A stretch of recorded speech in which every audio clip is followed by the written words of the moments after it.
je vais les présenter brièvement.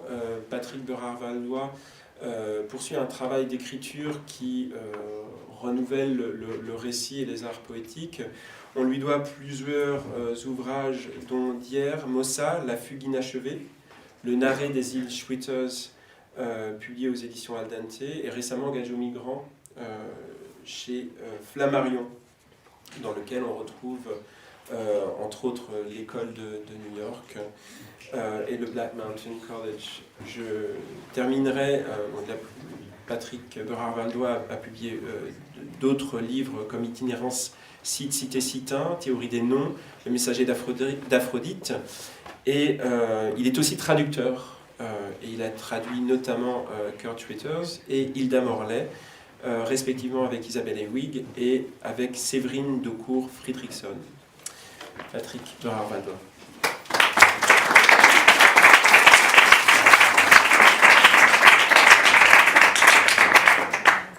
Bonsoir. Deux choses avant de commencer, deux remerciements. Le premier s'adresse à double change. C'est un remerciement à deux niveaux. Premièrement, remerciement pour tout le travail qu'ils font depuis 15 ans, qui est exceptionnel et qui, pour certains d'entre nous, a été il y a quelques années une bouée de sauvetage pour entendre les poètes lire, déclamer, proférer, ce qui avait à peu près disparu à Paris, surtout quand Jérôme Moche a interrompu son cycle au musée Zadkine. Donc merci pour ce travail considérable. Ensuite, merci de m'avoir invité et tout particulièrement merci de m'avoir associé à Anne Waldman. C'est un honneur. Je suis très touché de partager cette soirée avec elle à l'occasion de la sortie de son livre dont vous avez parlé tout à l'heure. Alors du coup, j'ai un peu construit ma soirée comme une main tendue vers Anne Waldman. Tout le monde sait qu'elle s'intéresse beaucoup à Charles Olson et au Black Mountain College. Et c'est vrai qu'il y a toute une partie de mon Gajo Migrant qui tourne autour du Black Mountain College, de l'école de New York, d'autres lieux aussi. Donc j'ai construit ce soir une adaptation pour rentrer dans le cadre de 30 minutes à peu près, et d'autre part centré sur trois figures qui sont Charles Olson,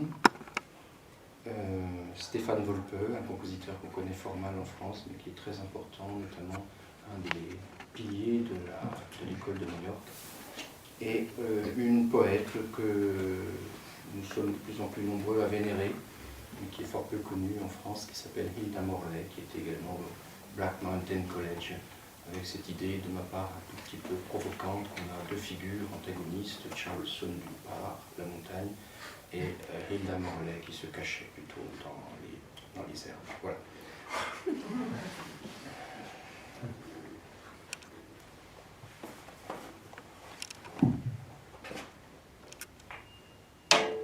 Hudson. La Bottle Piece de Volpe, dit Cage, est une partition horriblement difficult et very fascinating. Ça vous laisse en premier lieu dans l'incompréhension totale, l'effet immédiat est to make you tremble. Or, non seulement vous en tremblez, mais de surcroît la power de l'œuvre vous disloque.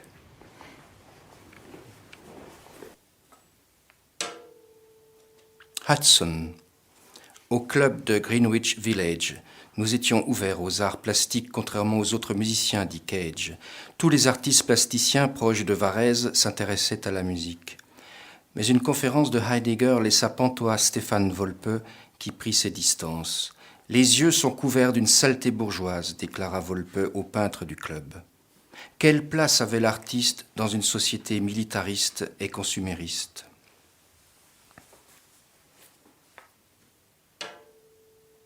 Potomac. Se retirant de la politique à la mort de Roosevelt, Olson entama Call Me Ismail et y mit un point final le jour des 3 bombes radieuses au soleil levant. Fin du discours humaniste et de l'histoire. Les rayons furent détectés 9 mois plus tard quand naquit le premier poème du monstre de Bigman, alias Maximus. Hudson. L'ovale du visage tout, olive à peine, corps démultipliant cette forme ovale, carmin de chemise, cravate sombre à rayures jaunes, veste marron, une présence incisive, le vibré de voix décisif, un nez proéminent, surtout ces yeux saisissants qui vous dévisagent, vous pénétrant, trouvant directo le noyau en vous. L'enceinte du secret, celui qui livre votre nature. Hilda Morley observait l'homme surgi d'un autre monde irruptant à Charles Street pendant qu'elle téléphonait. Stéphane Volpe circulait d'une repro de Braque à Picasso, de Kandinsky à Klee. Et quand elle raccrocha, il déclara qu'il avait bien connu Klee. Il venait la voir pour faire traduire des chants hébreux. L'œil innocent de Klee fascinait Hilda, comme une petite voix, ce germe croissant dont la magie de mots sortait encore. The magic of the word. Et comment était Klee? Beautiful, quiet, deep. Vous seriez tombée amoureuse de lui. Que savait-il des Aidola? Lago di Lugano. Volpe emprunta une barque et rama jusqu'au milieu du lac sous l'emprise des cimes enneigées. Puis cessa tout mouvement, à l'écoute, dans la profondeur nocturne. Concerto pour bruit et cri, ciel, sol, source, cécité, nuit de clarté sonore. Ces sons constellés partageaient un même espace sans pour autant qu'il y eût interaction entre objets sonores coexistants. À l'inverse, un ensemble de notes aurait dû être considéré comme objet concret dans un espace. Et depuis la barque en aveugle, chaque intervalle entre sons devenait une forme. Il vivait, Stillleben, Paradiso, lac de Varese, sur l'autre flanc, Moro Solo.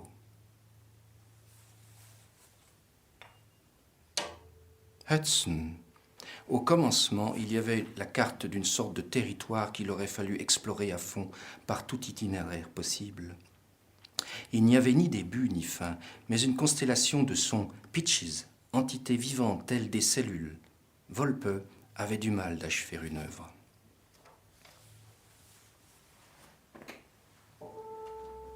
Hudson.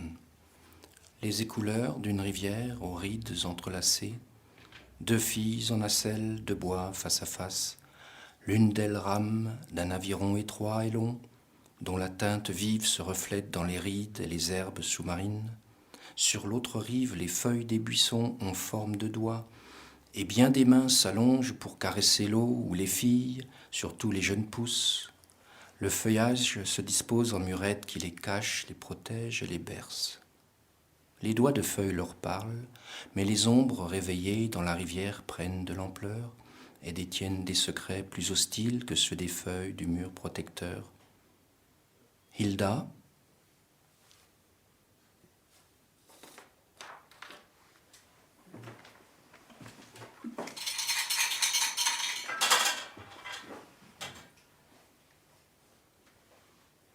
cinq minutes, 15 secondes, 6.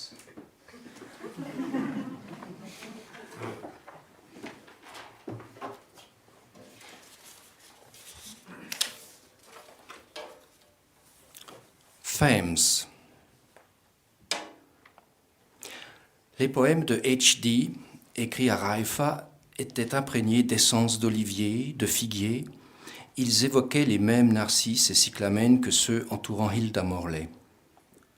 Rakefet. À son arrivée, Hilda prit l'annuaire. La voix suspendue répondit qu'elle voyait peu de monde, mais H.D. la reçut à Lowndes Square, hors monde. 2 allées de platanes longeaient l'immeuble de briques. 2 énormes 49 gravés dans la pierre dominaient l'entrée imposante à l'angle d'une walk. Belle Gravia, les Foxgrove et les Marigold. Son premier cherry, Bruges. Hilda se souvient de cette grâce encline, d'un regard bleu surgissant d'un lointain posé sur vous, et précision, et attention. Waterthings? Elle semblait provenir d'une région de forêt connue d'elle seule, a little Malka, nymphe des bois pas piquée des vers, sans serpent, et serpentine au parc. Hudson. Rauschenberg considérait qu'en tant qu'artiste, il avait aussi un point de vue sur un camion, différent de celui du chauffeur, un point de vue englobant celui du chauffeur, un fil conducteur. Cage voulait surtout savoir quel était le plus musical, d'un camion passant devant une usine ou de celui passant devant une école de musique. Les murs ont des oreilles. Lake Eden, Olson, ça se passe ainsi. L'oreille qui a collecté, qui a écouté, l'oreille qui est proche de l'esprit, au point d'être de l'esprit, au point d'avoir la vitesse de l'esprit.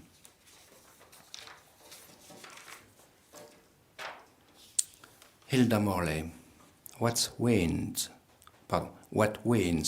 what are they? What are waters?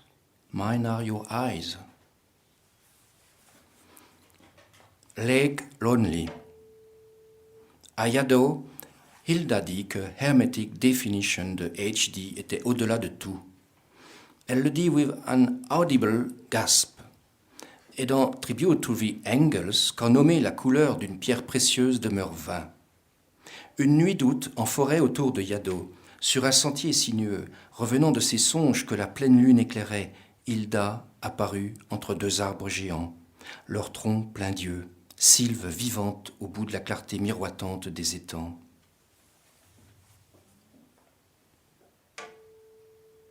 Thames.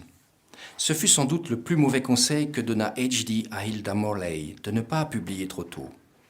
Son premier ouvrage parut lorsqu'elle avait 60 ans. HD proposa à Hilda de rencontrer Virginia Woolf. Hilda estimait qu'elle n'aurait rien d'intéressant à lui dire. Si HD lui avait proposé de rendre visite à Freud dans sa compagnie, quelle fleur aurait-elle offert au professeur? My garden is under the window.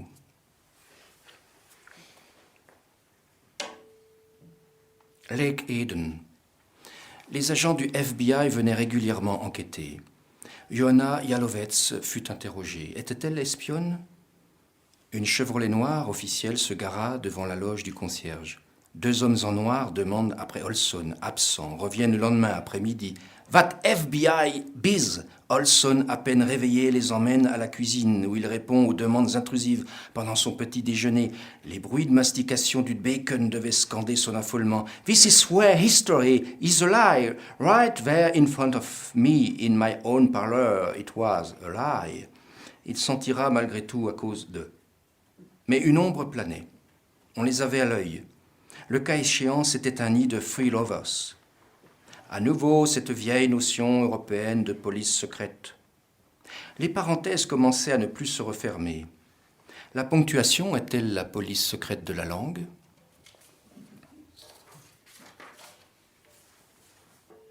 Potomac, Olson. This is Yeats speaking. Pour revenir sur le cas Ezra Pound. Parole d'outre-tombe. Pound était l'oiseau rare qui lui avait déclaré que les pubs à la radio étaient les meilleurs poèmes du moment. Olson était prêt au défi. L'épos élargi. Lake Eden, Olson. Les plus tristes, les derniers désengagés, comme mon ami Stéphane Volpe, sont les humanistes, ceux qui ne parviennent à s'évader de leur domaine. Ils ne peuvent s'évader des modèles quand je suis persuadé que jamais les fabricants de modèles n'ont été autant occupés. Leur humanité n'est pas utilisée. Volpe n'était pas le post-modern man au sens d'Olson. Maximus poème. Poète, vous, il y a du boulot. Lake Eden. Il y avait entre Stéphane Volpe et John Cage la différence entre un maître de karaté et un maître de tai chi. Lake Eden, Olson. L'action de Stéphane demande à dégager du registre de l'humanisme et celle de John du taoïsme, parce que l'un et l'autre vous atteignez de fait une équivalence par vos paroles. Chacun de vous parle en termes hémisphériques, chacun isole le Tao et chacun dit autrement Europe. Stéphane pour l'invoquer au travers de Majdanek, John pour l'opposer par une sorte de sentimentalisme. Assel Carto déjà s'autorisa, parlant d'une attaque de l'Orient contre les mots, à distinguer de l'usage occidental des mêmes au théâtre. Black Somewhere. Comment ça? Comment ça? Comment ça? Comment ça? Me where? Clearly, oui, je les vois autour de la table. Olson propose une mise en examen par les seuls hommes qui puissent juger, ses pairs en écriture. Volpe, agité, sanguin, considérant qu'homme de lettres est coupable autant qu'homme d'armes, que sa condamnation doit être politique. Olson énonce que trahir n'est pas nécessairement un crime dans le monde de la création. Volpe sent pourtant, car le monde de la création tolère la trahison moins que le monde ordinaire. J'entends Olson dire que Pound est homme de bien autant que chacun d'entre nous. Et Volpe répliquant qu'un fasciste ne peut être comme nous, car dans le mensonge est la ligne de fuite. Et Olson que considérer Pound comme fou, c'est la peur du procès, c'est le déni de ses critiques acerbes contre la démocratie américaine. Et sur ce, Volpe anéanti, traversé par le Roland de 4 exils, où Clearly, chacun parlant sans écouter l'autre, est sous les yeux hilars d'Hilda Morley.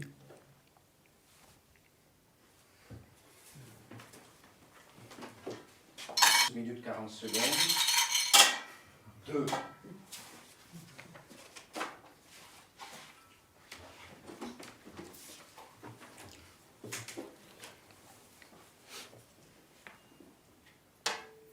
Lake Eden, de Charles Street. Hilda et Stéphane ont pris un bus pour la Caroline du Nord. Les paysages à l'abandon étaient sordides. Les restauroutes pratiquaient la ségrégation.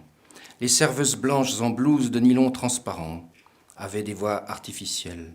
Le Black Mountain College brillait à l'extrémité de ses 22 heures moroses. Ils arrivaient en pleine déconfiture, faibles moyens financiers, peu d'étudiants.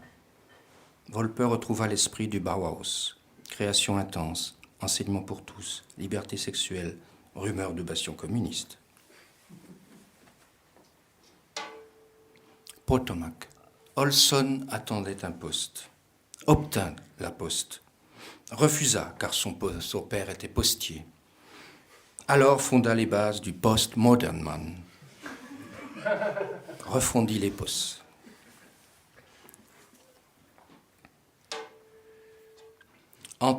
Lake Eden, entre bâtiments des études et dining hall du Black Mountain College, un sentier sinuait à flanc de coteaux en surplomb du lac. C'était pour Charles Olson l'allégorie du cheminement vers les savoirs en pente, chemin blumineux. Il logeait dans la Jallow House, pavillon moderne acoustiquement conçu naguère par Yalowitz avec Phoney Spaces. C'était la fucking best house de Black Mountain. Il y avait aussi la Quiet House pour méditer et la Minimal House, modèle pédagogique d'architecture moderne. Les habitations occupaient le flanc de collines à l'orée du bois. Après avoir partagé un logement avec Franz Klein, Hilda Morley et Stéphane Volpe s'installèrent dans Black Dwarf, où plus tard les rejoignit Robert Keeley. Une maison sur 2 niveaux marron foncé à colombage noir.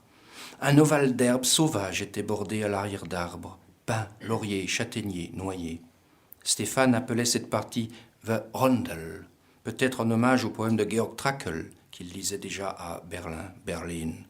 Verflossen ist das Gold der Tage, des Abends braun und blaue Farben, des Hirten sanften Flöten starben.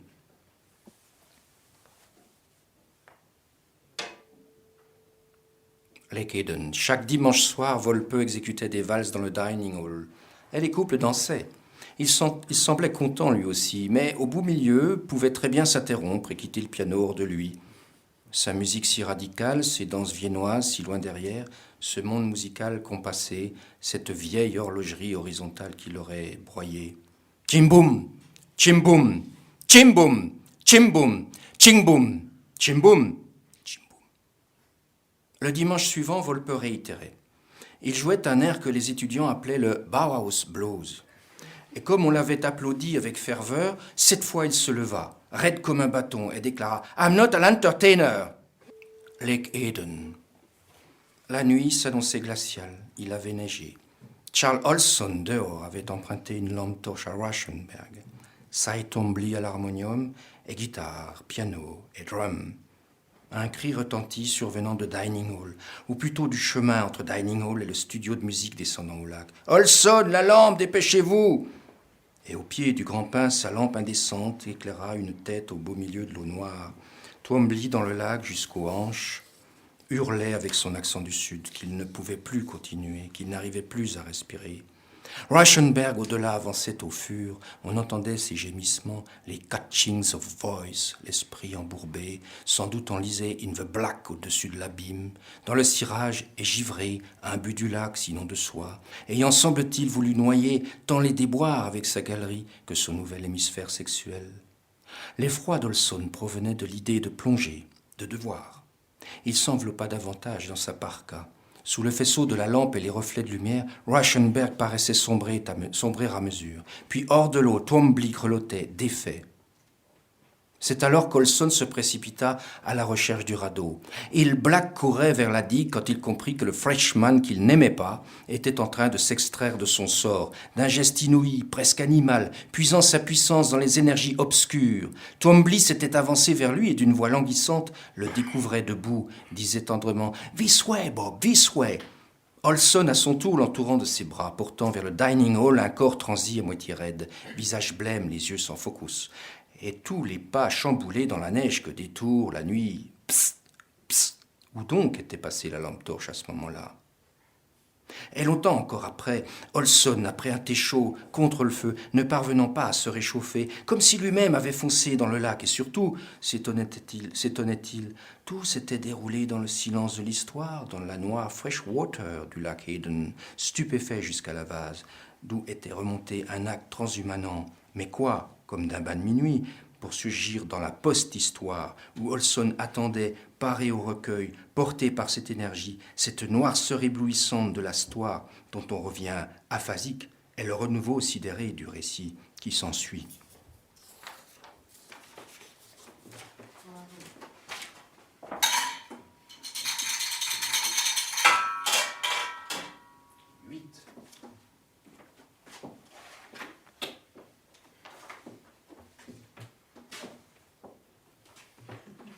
« 20 minutes, 35 secondes.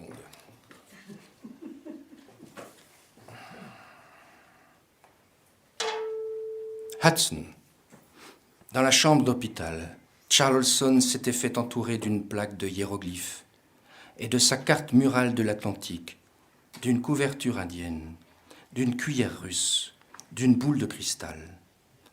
Pour meubler le silence, inconscient, il s'exprimait par borborigme, sauf ces tout derniers mots. Wonderful, wonderful.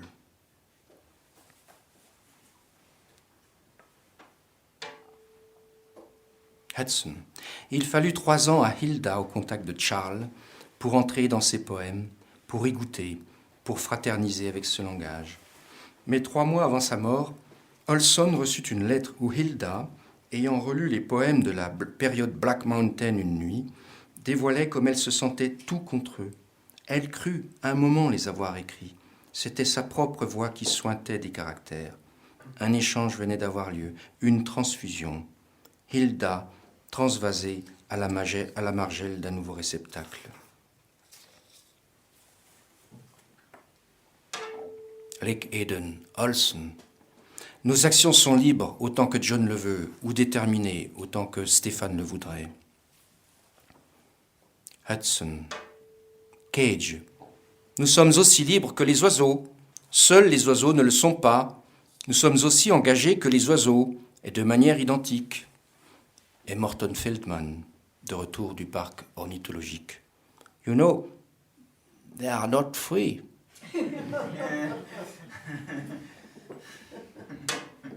Hudson, Volpe. 1,000 birds will fly out of my mouth when I die. 1000 oiseaux. Hudson.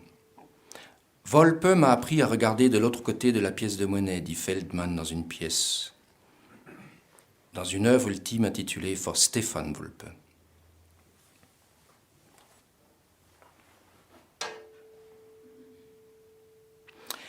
Hudson. Hilda fit faire des photographies mortuaires de Stéphane. Elle voulut aussi un masque de son grand homme. Fixer ce mouvement du tout pareil en tout différent. The Sound of Life, où l'altération racontait un départ qu'elle ne pouvait entendre. Le sculpteur statuaire qui releva ce défi anachronique en gelant l'outre-vie laissa coller dans le plâtre des poils du nez et des oreilles. Masque, mort envisagée, ou dévisagé. Hilda redoutait que le plâtre fût un jour brisé. Le peintre John Bley l'enveloppa de serviettes et le posa dans une vieille boîte de carton pour faire 2 répliques en résine.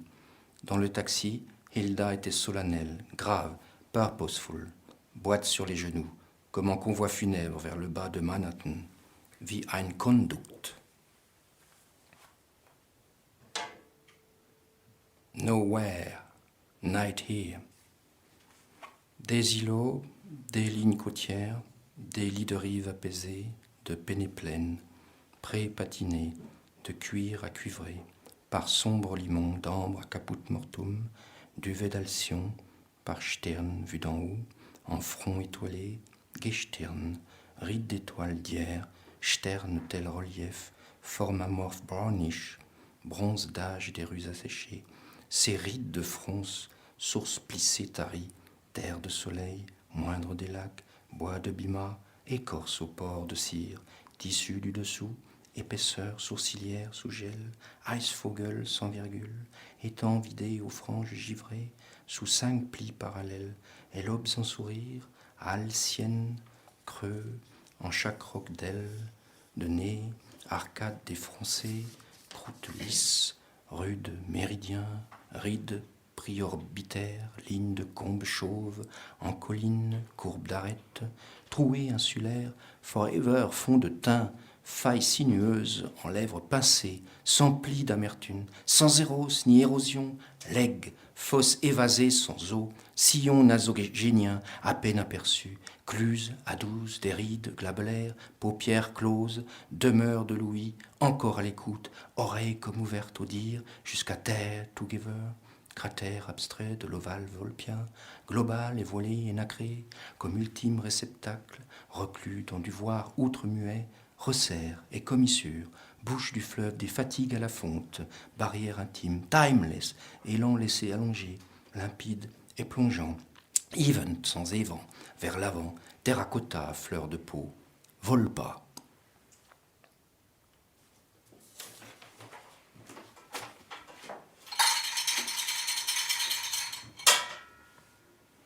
Sept.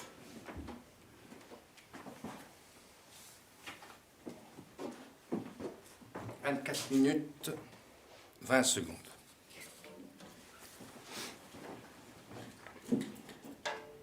Hudson. J'ai utilisé le poème d'Hilda sur Cézanne dans un chant pour baryton au 2e mouvement. J'arrive au terme d'un ensemble d'œuvres dont la plupart furent conçues à Black Mountain, écrit Volpe à Charleston. Je souhaiterais que Black Mountain College reste vert, forever, ever, ewig. Ma nostalgie est profondément ancrée. I hold with a smiling eye the place in my hand. Lake Eden, le quintet with voice. Pa, gla, no. Incorpore Province de Hilda. Pour Stéphane, l'enjeu était de combiner les vibrations de la gorge et celles de la poitrine à la musique.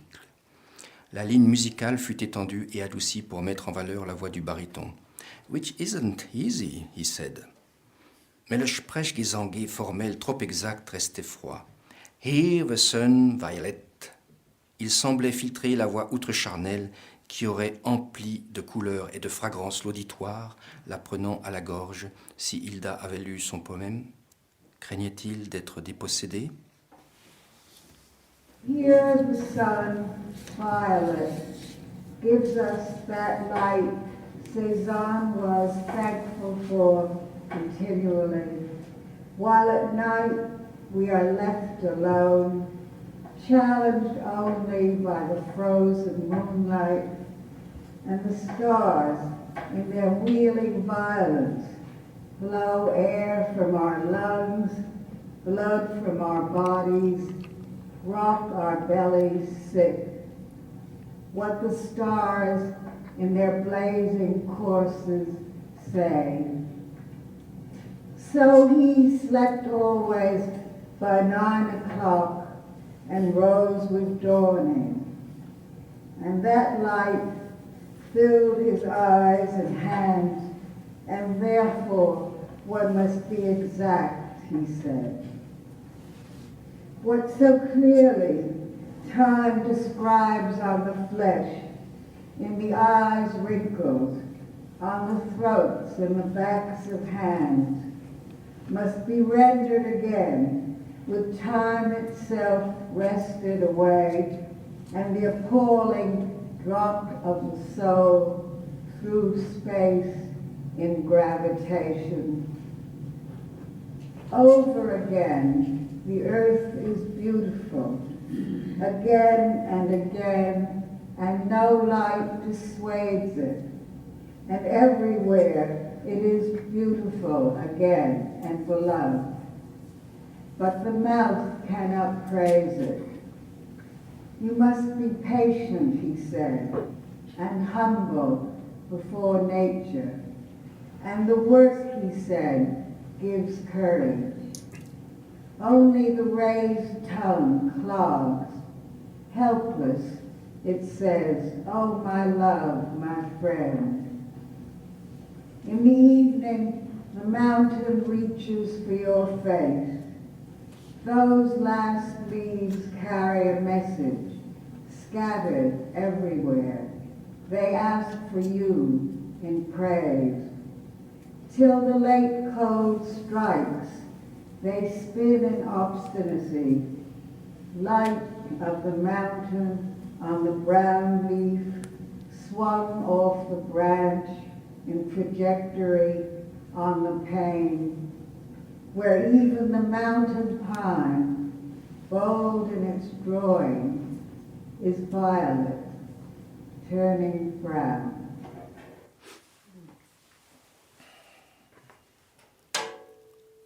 Lake Eden. Il fallait créer un monde où lui aurait pu tenir plus qu'une dormaison. Le Black Mountain College était une cité, une république en archipel. Moi, Maximus, je m'adresse à vous, vous, mes îles d'hommes et de filles. Basse éloquence enrouée sans effort, lèvres rieuses, l'œil véloce quêtant le soutien d'oreille, mélopoïéa. La voix de tête en glissade vers le velu de poitrine, les mains ranimaient l'air, plèvres en digue, pâles des vents fixés dont l'index pointé géographiait le contour des sens, pour manger ces mots des autres, ourdis, abstrus parfois. Les bras ouvraient en T, le buste hol sonore pour élargir la parole avant prise du fort. Il était de ceux qui mouillaient leurs chemises. Our trao troubadours, sont-ils morts de trouille? Un brave péché fleurissait sur le fort, prêt à se livrer.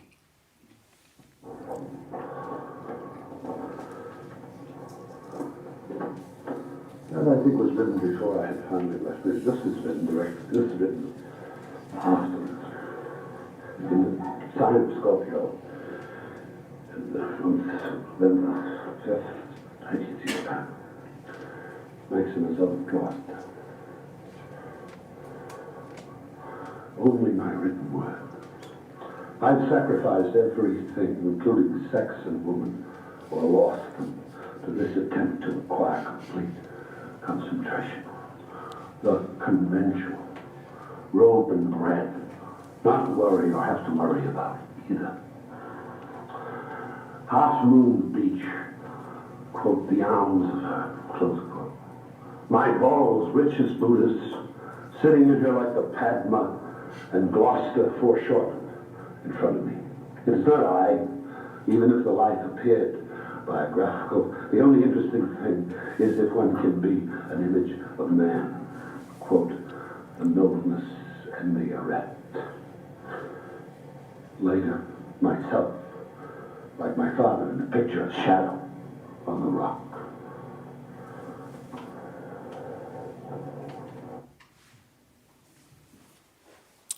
Douze. Lake Eden. L'hiverne au printemps, partout délité, tout dérelique, relique. Le navire surnommé Bâtiment Gropius avait perdu grâce, épave à l'épreuve. C'était un vaisseau construit à l'économie, mais il n'était pas dit qu'il se noierait, à l'instar du vaisseau Rattler. Partout, la montagne noire gagnait sur les vestiges, branche après branche. Des odeurs de champignons et de salpêtre nichaient dans les coins, micmac aromatique. Les fenêtres des laboratoires déserts étaient brisées et le dining hall avait été soldé. Folle. Les terrains et la ferme avaient été vendus. De rares cours avaient lieu au dortoir. Une large étagère flottante, en somme, du genre qu'en volant. Resserre, tout de bisangouin. Dans la bibliothèque, une poignée de livres. Les Cantos, les livres de Creeley, Duncan et Olson, quelques Lawrence et quelques Jung. Moby Dick. Illumination, Louise Varese, traduction, il y était plongé. Ni Freud, ni Joyce, Finnegan, ni Woolf, ni H.D., cela va de soi, et Hilda n'avait publié qu'en revue. Mrs. Volpe, qui était là. Les étudiants de Stéphane se comptaient sur les doigts d'une main. On se souvenait encore du fameux soir où Olson chanta Tristan. Das Schiff, siehst du es noch nicht, Isolde, das seul élan, with a like Schmerz in every vessel in his throat, tandis que Mary C. Richards interprétait Isolde. Pour moi, rien qu'une heure, tu me punis du pire exil. L'idée d'un spectacle incluant tout le monde sans audience fut abandonnée. Old season, old sun. The present is post the modern. Cycle, conférence, radio-aphone au large de terres renouvelées. La voix d'Olson étreignait la nuit, ses mains circonvolantes allaient de l'avant, elles ouvraient l'espace de parenthèse sans le clore jamais. The spatial view of history. Ce qu'il offrait, c'était des stances. L'histoire et l'intensité du processus de la vie, sa life value. L'histoire et la pratique de l'espace dans le temps. Le délabrement se dressait silencieux, le glaçage des murs était létal. Stances, placoplatrant, tout pan taché de savoir révolu, paroles offrant de la consistance au bâti en débâcle, strophes couvrant les passages de miroirs anti-rideaux dialectales, sentences transférées, traduites en force. Des objets qui n'en finissaient pas. Le revêtement de mystère projetait sur le déglingue des lignes claires d'énergie. Penser le présent élargi, l'actu le rendant alité.